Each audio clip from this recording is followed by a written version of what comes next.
Hello and welcome everyone the online गुरु में मैं सुनील शर्मा आप सभी का स्वागत करता हूं। आज के इस सेशन में हम राजस्थान सुजस के जुलाई एडिशन को कवर करने वाले हैं और हम लोग इसे दो पार्ट में डिवाइड करेंगे। तो आज का सेशन पार्ट नंबर 1 होगा एंड नेक्स्ट सेशन आपके लिए जल्द ही अवेलेबल हो जाएगा चैनल पे। तो ऐसे ही अपकमिंग रेगुलर सेशन देखने के लिए चैनल को सब्सक्राइब कीजिए, साथ ही साथ वीडियो को लाइक कीजिए जिससे आप मेरा मोटिवेशन बढ़ा सकें ताकि मैं रेगुलर बेसिस पर आपके लिए ऐसे इंफॉर्मेटिव कंटेंट्स लेकर आ सकूं जो आपके एग्जाम क्रैक करने में आपको हेल्प करेगा। और आप जानते ही हैं रिसेंटली बहुत सारे एग्जाम्स के नोटिफिकेशन आ चुके हैं जिनमें सबसे स्पेशल RAS 2023 भी यहाँ पे अनाउंस है। तो डेफिनेटली मान के चलिए आपके उस एग्जाम में और आगे आने वाले सभी एग्जाम्स में ये आपके लिए हेल्पफुल रहेगा। तो चलिए शुरू करते हैं। आपके सामने स्क्रीन पे जुलाई 2023 का राजस्थान सुजस यहाँ पे प्रेजेंट कर रहा हूँ और इनमें से जितने भी इम्पॉर्टेंट फैक्ट्स हैं जो आपको एग्जाम के लिए जानना है वो मैं आपके साथ शेयर करने वाला हूँ। जैसा कि आपको कवर पेज पे ही पता चल रहा है कि ये वन एवं पर्यावरण विशेषांक है, तो इसका मतलब एनवायरनमेंट एंड इकोलॉजी से रिलेटेड बहुत सारी चीज़ें आपको यहाँ पे मिलने वाली है। और जब कभी भी पर्यावरण संरक्षण की बात आती है तो राजस्थान में एक समाज बहुत ज़्यादा इसके लिए दृढ़बद्ध है जिसको आप लोग बिश्नोई के रूप में जानते हैं। तो इन लोगों में एक फेमस कहावत भी है कि सिर साटे रूख रहे तो भी सस्तो जान। इनका मेन मोटो है, इनका मेन उद्देश्य है यहाँ पे कि जानवरों की और पर्यावरण की क्या की जा सके, रक्षा की जा सके। तो पर्यावरण रिलेटेड यहाँ पे बहुत सारे फैक्ट्स होंगे जो आपके एग्जाम में हेल्प कर सकते हैं। आपके लिए मैंने इंपॉर्टेंट हाईलाइट किए हैं ताकि टाइम हम लोग कम लगाएंगे और फैक्ट्स को हम लोग ज़्यादा देखेंगे। तो 9 सितंबर 2022 डेट याद रखेंगे। भारत में वन के बाहर पेड़ यानी कि ट्री आउटसाइड फॉरेस्ट TOF योजना को शुरू किया गया है। क्या है ये योजना? तो इसका उद्देश्य है भारत में वनाच्छादन को बढ़ाना यानी कि फॉरेस्ट कवर को यहाँ पे बढ़ाना है, जिसके थ्रू राजस्थान सरकार क्या कर रही है 2023-24 के बजट के थ्रू ट्री आउटसाइड फॉरेस्ट इन राजस्थान TOFR योजना की घोषणा की गई है, जिसमें 2023-24 में विभिन्न विभाग और संस्थान नगर निकाय के साथ मिलकर 5 करोड़ पौधे लगाए जाने का इन लोगों ने टारगेट लिया है। तो याद रखेंगे TOFR राजस्थान की पहल होगी 23-24 के बजट से, जबकि 2022 में 9 सितंबर को TOF जो है वो केंद्र सरकार ने स्टार्ट किया था। तो राजस्थान सरकार ने यहाँ पे टारगेट क्या लिया है कि 5 करोड़ पौधों को यहाँ पे पौधारोपण किया जाएगा।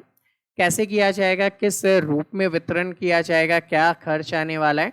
तो जो ग्राम पंचायतें हैं वो ओरण और चारागाह की जो जमीन होती है, मतलब फ्री लैंड है जहाँ पे पशु चारा चराए जाते हैं, उन जगहों पे और जो शहरी निकाय क्षेत्र हैं वहाँ पे पौधे का रोपण किया जाएगा। इसके लिए 6 महीने तक के जो पौधे होंगे वो आपको 9 रुपये प्रति पौधे में, जबकि 12 माह तक के जो पौधे होंगे वो 15 रुपये प्रति पौधे की रेट पे आपको उपलब्ध करवाए जाएंगे। तो आप परचेस कर सकते हैं नर्सरीज के थ्रू, क्योंकि गवर्नमेंट की नर्सरीज होती है। आप जानते हैं प्राइवेट नर्सरीज में एक पौधा 100 रुपये के नीचे तो देते ही नहीं है, तो गवर्नमेंट आपको यहाँ पे सब्सिडाइज रेट में अवेलेबल करवाएगा। तो जन साधारण कैसे आप ले सकते हैं, तो आप जन आधार कार्ड के थ्रू एंट्री करवा के इन पौधे को परचेस कर सकते हैं। अब यहाँ पे अगर आप 1 से 10 पौधे लेते हैं तो आपको ना 2 रुपये प्रति पौधे में ही उपलब्ध करवा दिया जाएगा। अब देख रहे हो उस पर भी गवर्नमेंट सब्सिडी दे रही है। और 11 से 50 पौधे खरीदते हैं तो 5 रुपये प्रति पौधा। 51 से 200 तक की संख्या में पौधे मंगवाते हैं तो 10 रुपये प्रति पौधे की रेट पे आपको ये पौधे उपलब्ध करवाए जाएंगे। अब यहाँ पे व्यक्तिगत लाभार्थी जो है, यानी कि आप अगर खुद चाहते हो कि अपने आसपास में या अपने खेत में पौधारोपण किया जाए तो आप मैक्सिमम 200 पौधे आप मंगवा सकते हैं। और ये 200 पौधे आप मंगवाएंगे कैसे, तो आप इसके लिए ऑनलाइन पौधा क्रय कर सकते हैं जो कि 7 डेज़ की वैलिडिटी होगी।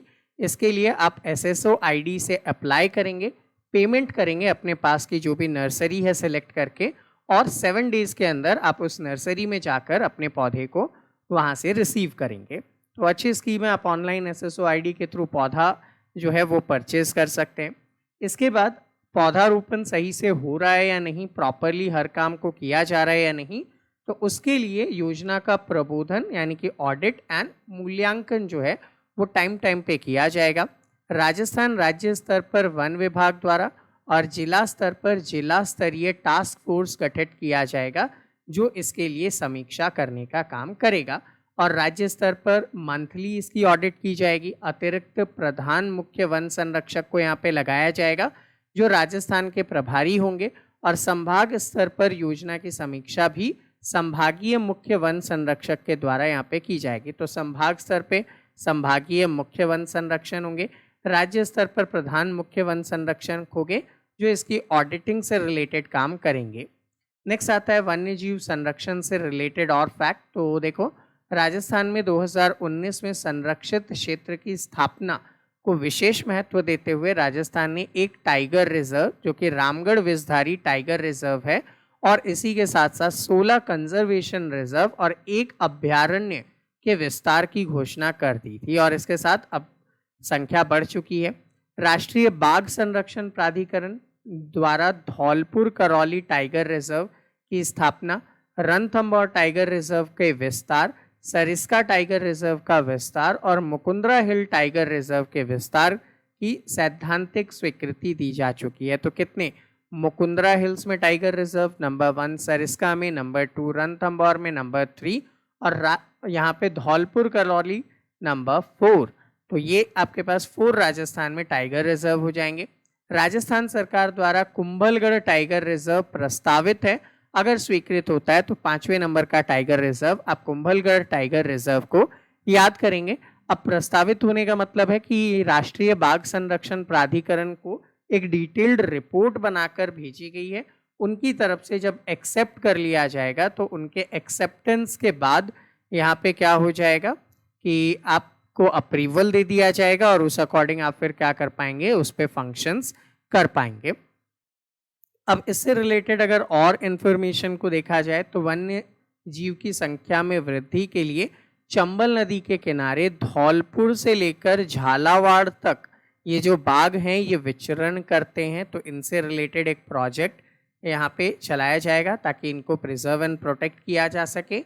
सरिस्का के अंदर, चूंकि आप जानते हैं टाइगर रिजर्व के रूप में जाना जाता है, वहाँ पे भालू को पुनर्स्थापित किया जा रहा है ताकि वहाँ पे भालू भी रह सके।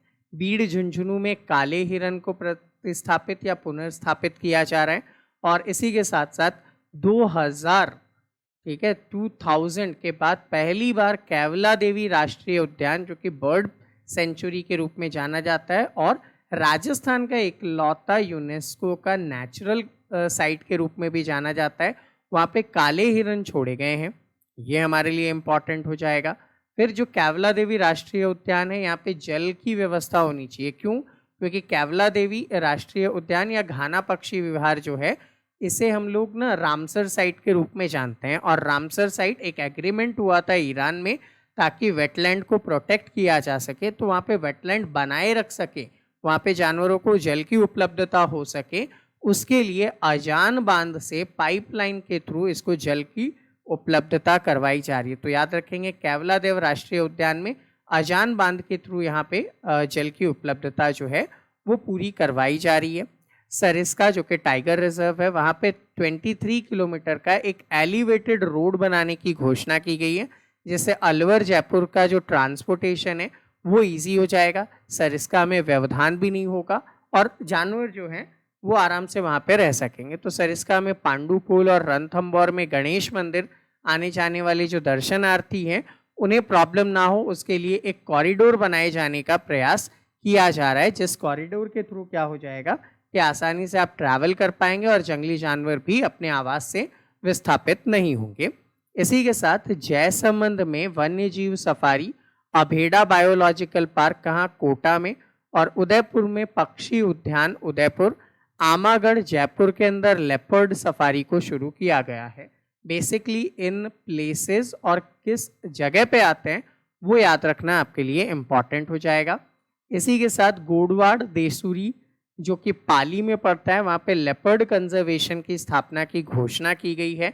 और पाली घाट जो है सवाई माधोपुर में, वहाँ पे घड़ियाल, खींचन जोधपुर में कुरजा पक्षी और राष्ट्रीय मरु उद्यान में गोडावन संरक्षण से संबंधित कार्य यहाँ पे किए जा रहे हैं। तो किस किस पक्षी को कहाँ कहाँ पे, किस किस वन्य जीव को कहाँ पे प्रोटेक्ट एंड प्रिजर्व किया जा रहा है, वो प्लेसेस आपके लिए इंपॉर्टेंट होंगे। इसी के साथ बजट घोषणा 21-22 में कैवला देवी राष्ट्रीय उद्यान कहाँ पे, भरतपुर में, पक्षी संरक्षण के महत्व को देखते हुए वेटलैंड पक्षी संरक्षण केंद्र या फिर वेटलैंड बर्ड कंजर्वेशन सेंटर के रूप में विकसित करने का निर्णय लिया गया था और बहुत ज़्यादा वाइड एरिया के रूप में ये जाना जाता है। राजस्थान में हरित प्रदेश बनाने के लिए वित्तीय वर्ष 23-24 में राजस्थान ग्रीनिंग एंड रीवाइंडिंग मिशन प्रारंभ करने के लिए बजट घोषणा की गई थी। और इसी के साथ साथ इको टूरिज्म को बढ़ावा देने के लिए 22-23 में प्रत्येक जिले में एक एक लवकुश वाटिका बनाई गई थी। अब 23-24 में ये घोषणा की गई कि एक एक और लवकुश वाटिका का यहाँ पे निर्माण किया जाएगा। तो दो लवकुश वाटिका यहाँ पे बनाए जा चुके हैं जहाँ पे जानवरों को रखा और प्रोटेक्ट किया जा सकेगा। भारतीय वन सर्वेक्षण, देखो जितने भी जंगली जानवर वगैरह होते हैं या फिर जो फॉरेस्ट रिलेटेड डेटा होता है वो कौन कलेक्ट करता है, तो भारतीय वन सर्वेक्षण देहरादून यहाँ पे इन डेटा एंड रिकॉर्ड को कलेक्ट करने का काम करता है।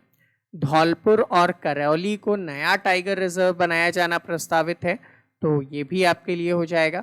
फिर लुप्त प्राय या क्रिटिकली इंडेंजर्ड जो राज्य का पक्षी है, नाम क्या है, गोडावन, उसके संरक्षण हेतु भारत सरकार, भारतीय वन्य जीव संस्थान और राज्य सरकार के मध्य एक ट्रीपर्टाइट एग्रीमेंट या त्रिपक्षीय करार हुआ है, जिसके थ्रू सम क्षेत्र जैसलमेर में गोडावन का कृत्रिम प्रजनन केंद्र प्रारंभ किया जा चुका है।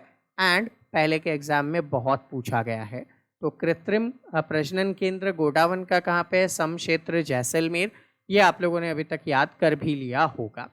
इसके साथ दुर्लभ वन्य जीवों की सुरक्षा के लिए प्रदेश में 3 तो राष्ट्रीय उद्यान, 26 वन्य जीव अभ्यारण्य, 19 कंजर्वेशन रिजर्व और 4 टाइगर प्रोजेक्ट वर्तमान में कार्यरत है। नंबर आपको हेल्प कर सकता है। राज्य में चौथा टाइगर प्रोजेक्ट रामगढ़ विषधारी में विकसित किया जा रहा है, ठीक है, किया जा रहा है नहीं, उसका ध्यान रखेंगे। इसके अलावा धौलपुर में 5वें टाइगर रिजर्व का कार्य प्रगति पे है, तो 5 टाइगर रिजर्व आराम से आप याद रख ही लेंगे। पैंथर संरक्षण के लिए प्रोजेक्ट लेपर्ड के थ्रू पहले झालाना जयपुर को चुना गया था, वहाँ पे लेपर्ड सफारी भी शुरू की गई है। वर्तमान में झालाना, आमागढ़, कुंभलगढ़, रावली टाटगढ़, जयसमंद, शेरगढ़ बाड़ा, माउंट आबू, खेतड़ी, बासियाल, जवाई बांध, बस्सी, सीता माता अभ्यारण्य क्षेत्र में प्रोजेक्ट लेपर्ड जो है इनमें सम्मिलित किया गया है और लेपर्ड के प्रोटेक्शन एंड प्रिजर्वेशन का यहाँ पे काम किया जाएगा।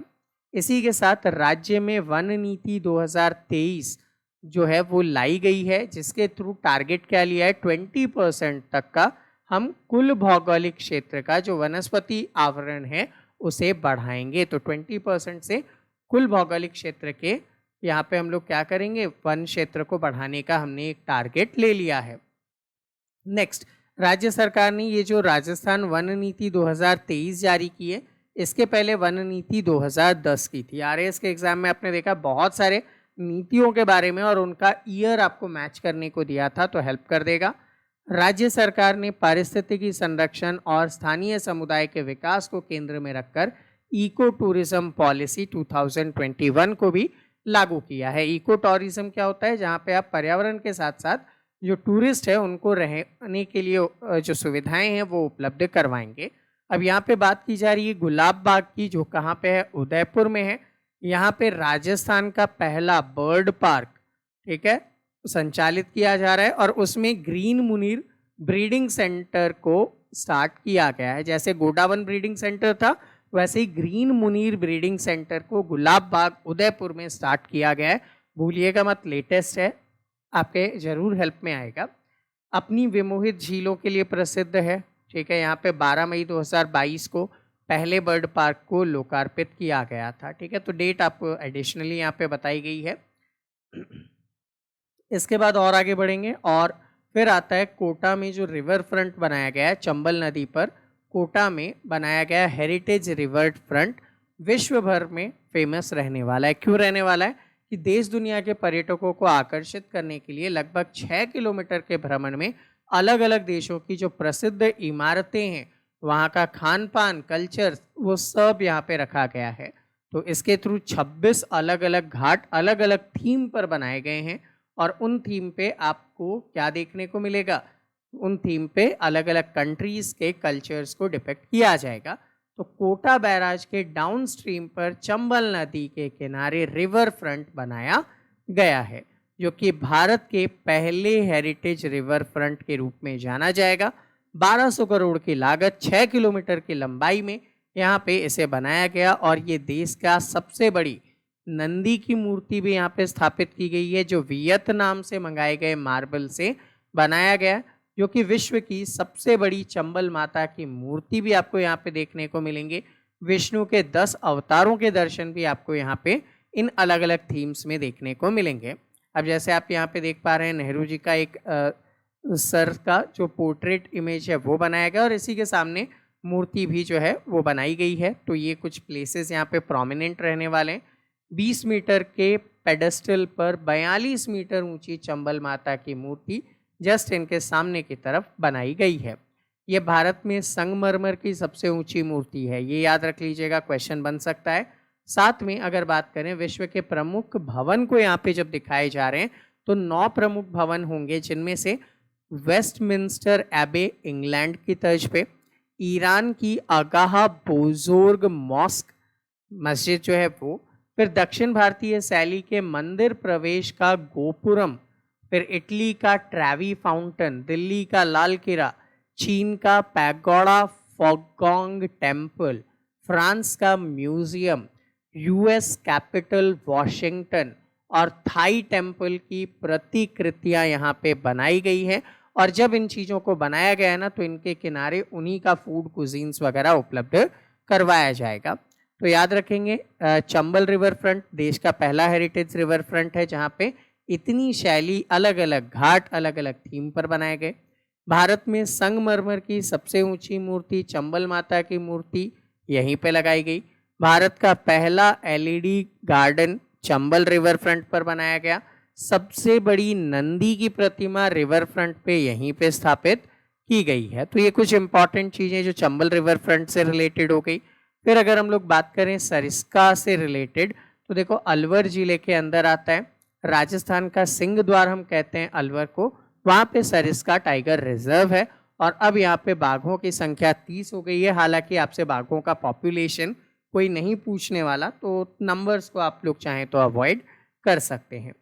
इसके बाद कुछ इंपॉर्टेंट प्लेसेस आते हैं सरिस्का में, जैसे कि बात करें सरिस्का के पास सिलीसेड बांध है जो अरावली से घिरा हुआ है। किसने बनाया था? विनय सिंह ने 1844 में इसका निर्माण करवाया था। तो सिलीसेड बांध विनय सिंह, सरिस्का अलवर से रिलेटेड 1844 में निर्माण हुआ था। यहीं पे भर्तृहरि का मंदिर भी है जो आस्था के केंद्र के रूप में जाना जाता है। यहाँ पे उन्होंने तपस्या की थी और उनके नाम से यहाँ पे मंदिर भी बने हुए हैं जहाँ पे श्रद्धालु आते हैं, मेला लगता है। और मेले से रिलेटेड मंथ याद रखना है, भाद्रपद और बैसाख महीने में भर्तृहरि का मेला यहाँ पे लगता है। और किस संप्रदाय के लिए सबसे ज़्यादा फेमस है ये? तो नाथ संप्रदाय के जो साधु हैं वो यहाँ पे आपको तप करते हुए देखने को मिल जाएंगे। यहीं पे सरस्का अभ्यारण्य में पांडु पोल है जहाँ पे शयन मुद्रा में हनुमान जी का मंदिर है। मंदिर के आगे पोल बना हुआ है जो प्राकृतिक रूप से पहाड़ काटकर बनाया गया है और ये कहा जाता है कि भीम ने अपनी गदा से इस रास्ते को बनाया था, इस वजह से ये फेमस है। भाद्रपद के महीने में यहाँ पे मेला लगता है। तो मंथ और प्लेसेस कहाँ पे मेला लगता है याद रखेंगे। इसी के साथ साथ अलवर में 80 खंभों पे बना हुआ बाला दुर्ग भी है, ठीक है। अलवर शहर 80 खंभे बाला दुर्ग, ठीक है। यहाँ पे तरणताल सागर के दक्षिण किनारे पे एक छतरी बनाई गई है, ये रही, जिसको हम लोग क्या कहते हैं? मूसी महारानी की छतरी के रूप में भी इसे हम लोग जानते हैं। ये आपका बाला दुर्ग है, अलवर का बाला दुर्ग अत्यंत महत्वपूर्ण, कई बार पूछा गया बाला दुर्ग किस जगह है, तो अलवर आपका यहाँ पे आंसर होता है। यहाँ पे बायोडाइवर्सिटी पार्क के रूप में इसे विकसित किया गया है। तो पशु पक्षी देखने के लिए लोग यहाँ पे बहुत दूर दूर से आते हैं। अरावली और विंध्याचल पर्वत के संगम स्थल पर एक टाइगर रिजर्व है जो उत्तर पश्चिम में तो बनास और दक्षिण में चंबल नदी से घिरा हुआ है। जी हाँ, बात हो रही है रणथंभौर टाइगर रिजर्व की। 1700.22 स्क्वायर किलोमीटर में फैला हुआ है। सवाई माधोपुर, करौली और टोंक जिला इसमें शामिल होता है। तो रणथंभौर इन 3 जिलों में फैला हुआ है। यहाँ पे अगर हम लोग बात करें तो टाइगर रिजर्व की घोषणा 1 अक्टूबर से 30 जून तक पर्यटकों के लिए यहाँ पे प्रवेश दिया जाता है। मॉनसून में जोन 6 से 10 में सफारी यहाँ पे करवाई जाती है। इसको 10 परियोजनाओं के जोन में घोषित किया गया है। 1 से लेकर 5 तक का कोर एरिया है और 6 से 10 तक का बफर एरिया है। तो हम लोग सामान्य लोग 6 से लेकर 10 तक में ही विजिट कर सकते हैं, बाकी रिसर्चर्स के लिए रखा जाता है। इनकी सुरक्षा के लिए, मॉनिटरिंग के लिए बहुत सारे इंतजाम किए गए हैं, जैसे NTCA national tiger conservation authority के प्रोटोकॉल के थ्रू यहाँ पे टाइगर्स की मैपिंग वगैरह, कैमरा ट्रैप वगैरह और साइन इन एट्सेट्रा चीज़ें लोकेट की जाती है, जिसके थ्रू इनको काउंट करना आसान होता है। ये जो आप पक्षी देख पा रहे हैं ये इतने बड़े हैं कि आप अज्यूम करें एटलीस्ट आपका 80% तो ये पक्षी है। तो बात कर रहे हैं केवलादेव राष्ट्रीय उद्यान या केवलादेव घाना पक्षी विहार के बारे में। राजस्थान के पूर्वी सिंह द्वार के रूप में और लोहागढ़ के किले के रूप में भरतपुर यहाँ पे बहुत ज़्यादा फेमस है। भरतपुर में केवलादेव राष्ट्रीय उद्यान है, जिसको कि घाना पक्षी विहार के रूप में भी जाना जाता है। 1956 में इसे रक्षित वन घोषित किया गया था। 81 में इसे राष्ट्रीय उद्यान घोषित किया गया और 81 में ही रामसर साइट भी इसे घोषित कर दिया गया था। रामसर साइट आर्द्र भूमि होती है, वेटलैंड होती है, जो ईरान के रामसर में किए गए एग्रीमेंट के अकॉर्डिंग हमें उनको प्रोटेक्ट करना होता है। तो वहाँ पे इसे रामसर साइट भी डिक्लेयर किया गया और ये राजस्थान की एकमात्र प्राकृतिक विश्व धरोहर है। ठीक है, राजस्थान की एकमात्र प्राकृतिक विश्व धरोहर कौन है? केवलादेव घाना पक्षी विहार है। ये आप याद रख लेंगे। वर्ष 2009-10 में राजस्थान के जो मुख्यमंत्री हैं श्री अशोक गहलोत जी के निर्देश पर राष्ट्रीय उद्यान को पांचना बांध से जोड़ा गया, जिसके थ्रू गंभीरी नदी से यहाँ पे जल उपलब्ध करवाया जाता है। नाम ही क्या है? वेटलैंड। तो आर्द्र भूमि को बनाने के लिए आपको जल तो चाहिए ही, तो कहाँ से उपलब्ध करवाएंगे? पांचना बांध से, गंभीरी नदी से इसको कनेक्ट करते हुए जल उपलब्धता करवाई जा रही है। नेक्स्ट आता है सीता माता वन्य जीव अभ्यारण्य, जो कि उड़न गिलहरी के लिए बहुत ज़्यादा प्रसिद्ध है और प्रतापगढ़ जिले के अंदर आते हैं। तो प्रतापगढ़ जिले में ये फैला हुआ है सीता माता वन्य जीव अभ्यारण्य, जो बहुत ज़्यादा इम्पॉर्टेंट है। यहाँ से जाखम नदी जो है वो प्रवाहित होती है। याद रखेंगे, प्रतापगढ़ के सीता माता वन्य जीव अभ्यारण्य से जाखम नदी प्रवाहित होती है। यहाँ पे उड़न गिलहरी और भी विशिष्ट जो जानवर हैं वो आप यहाँ पे देख सकते हैं। उड़न गिलहरी का वैज्ञानिक नाम जो है वो है red flying squirrel Petaurista albiventer. हालांकि साइंटिफिक नेम बहुत कम एग्जाम में पूछे गए हैं। हाँ, राज्य पक्षियों के, राज्य पशुओं के जरूर पूछे गए हैं। और यहाँ पे आपको चौसिंगा भी देखने को मिलता है, ठीक है, जो कि एंटीलोप प्रजाति का होता है, वन्य जीव है और जिसको यहाँ के लोग जो है वो भेड़ल के रूप में कहते हैं। तो अगर कभी आप देखने जाएं तो भेड़ल का नाम लेंगे तो वो आपको आसानी से यहाँ पे दिखा देंगे। नेक्स्ट आता है पर्यटकों के लिए इको टूरिज्म डेवलप करना। तो बस इतना सा याद रखेंगे कि इको टूरिज्म की पॉलिसी जो है वो 2021 में यहाँ पे लाई गई थी। तो 2021 के थ्रू ये फेमस है।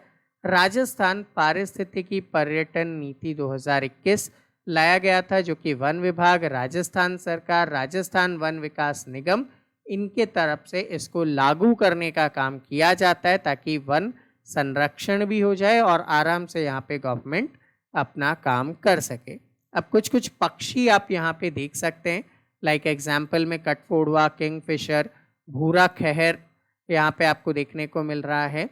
इसी के साथ साथ चिंकारा है, तेंदुआ है, गोह है, लकड़बग्गा है, ठीक है, और रेड काइट अवेलेबल है, कृष्ण मृग है, गोरैया है, तीतर है, बाघ है, नीलगाय है, चित्तदार हिरन है। ये सारे पक्षियों को आप यहाँ पे देख सकते हैं। तो ये हमने 50% ऑफ द पार्ट को कवर किया। नेक्स्ट हम लोग आगे के पार्ट में कवर अप करेंगे। सो स्टूडेंट, ये था हमारा आज का सेशन। आई होप आप सभी को इजीली समझ में आया हो। फिर भी अगर कोई डाउट या कोई क्वेरी है तो आप नीचे कमेंट सेक्शन में कमेंट कर सकते हैं। विद इन 24 आवर्स आपके सभी डाउट एंड क्वेरीज को रिजॉल्व करने की कोशिश की जाएगी। एंड अगर आपके कोई नोन RIMC, RMS, सैनिक स्कूल, नवोदय विद्यालय जैसे एंट्रेंस एग्जाम्स की प्रिपरेशन करना चाहता है तो हमारा मेन चैनल द ऑनलाइन गुरु उसी पे डिवोटेड है। वहां पे इनके लिए हेल्पफुल कंटेंट मिल जाएगा। और साथ ही साथ अगर हमारे साथ जुड़कर ऑनलाइन लाइव क्लासेस के थ्रू प्रिपेयर करना चाहते हैं तो नंबर आपके स्क्रीन पे है 7737653468 पर आप व्हाट्सएप के थ्रू डिटेल्स ले सकते हैं। तो मिलते हैं आपसे अगले सेशन में, तब तक के लिए जय हिंद।